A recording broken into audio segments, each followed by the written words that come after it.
Hello and welcome to my channel. Specially class 10th के बच्चे, class 10th की परीक्षा के बस अब 30 दिन या उससे भी कम बचे हुए हैं। और मुझे पता है 10th के सारे बच्चों में भी रैपिड रेस शुरू हो गई है। हालांकि कुछ बच्चे ऐसे भी होंगे जो सोच रहे होंगे अच्छा पास तो हो ही जाएंगे, but here you go wrong my dear children. Pass तो हो ही जाएंगे is now over, that era is over. You need to come up with good marks, good percentage. Otherwise, definitely 10th का marks value करता है. Now, at this moment, I'm not here to make you sad or desperate. I'm here to just to share some tips for each one of you, for those who prepared themselves since class 7, for those who are waking up. It's the last 30 days, and you need to focus. The word focused is the most important tip for class 10thers for their last minute preparations. What you need to do? You need to revise. How?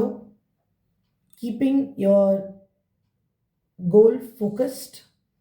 Your goal is your exam, your subjects, each and every subject, be it maths, science, language, literature, whatever. You need to put in effort for everything. Regular studies of maths is a must. Maths should be practiced on an everyday basis. Science के फॉर्मूले आपको याद करने हैं, revise करने हैं, और study table पे इजीली एक्सेसिबल जहाँ पर हो, easy to read out. Mobile और स्क्रीन की बातें मैं नहीं करी, जहाँ पे आपको कहीं लिखा हुआ दिखे वो।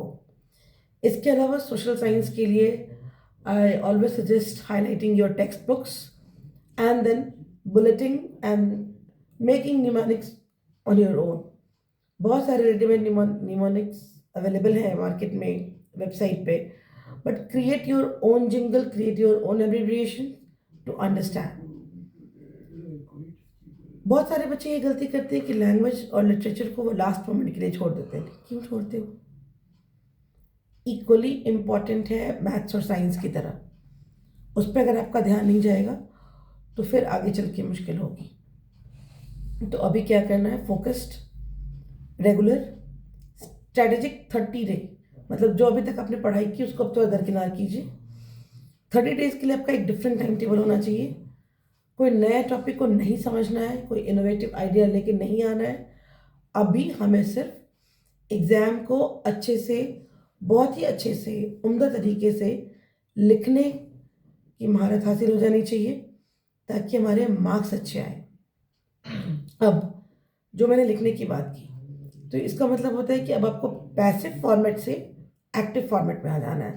पैसिव फॉर्मेट क्या है? हम पढ़ रहे हैं, हमने मेमोराइज किया और ठीक है चलो हमें याद हो गया, हमने प्रैक्टिस कर ली। अभी के डेट में जो भी आप 6 और 8 घंटे पढ़ रहे हैं, इसके लिए आपको करना बस इतना ही है कि सपोज आपने कोई टॉपिक उठाया, सपोज आपने फेडरलिज्म उठाया, आपने उसको पढ़ा या आपने उसके क्वेश्चन आंसर याद किए, बुक बंद करो और लिखना शुरू करो। The more you write, the more you are getting yourself perfect for your examination. इसके अलावा, एकेडमिक रूटीन के अलावा, बहुत ही इम्पॉर्टेंट है कि स्क्रीन टाइम कम हो जाए। दूसरा, नींद बहुत ज़रूरी है। नींद कैसे पूरी करोगे, नींद की साइकिल क्या होगी, ये आप डिसाइड करोगे। बहुत सारे बच्चे सेंटअप जिसको कहते हैं हम प्री बोर्ड टेस्ट, उनसे गुजर चुके होंगे, उसका रिजल्ट भी शायद अच्छा नहीं हुआ होगा, या जिनके बहुत अच्छे हुए होंगे। दोनों ही केस अच्छे नहीं होते। जिनके बहुत ख़राब मार्क्स आए होते हैं उन्हें लगता है शायद उनके प्रिपरेशन में बहुत कमी रह गई। जिनके बहुत अच्छे मार्क्स आ जाते हैं प्री बोर्ड्स में, उन्हें लगता है कि मैंने टारगेट अचीव कर लिया है। नहीं, अभी एक कंसिस्टेंसी की, रेगुलरिटी की, रिपीट ऑन थिंग्स की बहुत ज़्यादा ज़रूरत है। और अपने मेंटल पीस को, स्टेबिलिटी को, खुद को काम रखने की बहुत ज़रूरत है। Be positive, stay positive, these are the tips. फिर कुछ दिनों बाद मैं इसी चैनल पे आपसे मिलूँगी कुछ और इम्पॉर्टेंट टिप्स के साथ। Till then take care.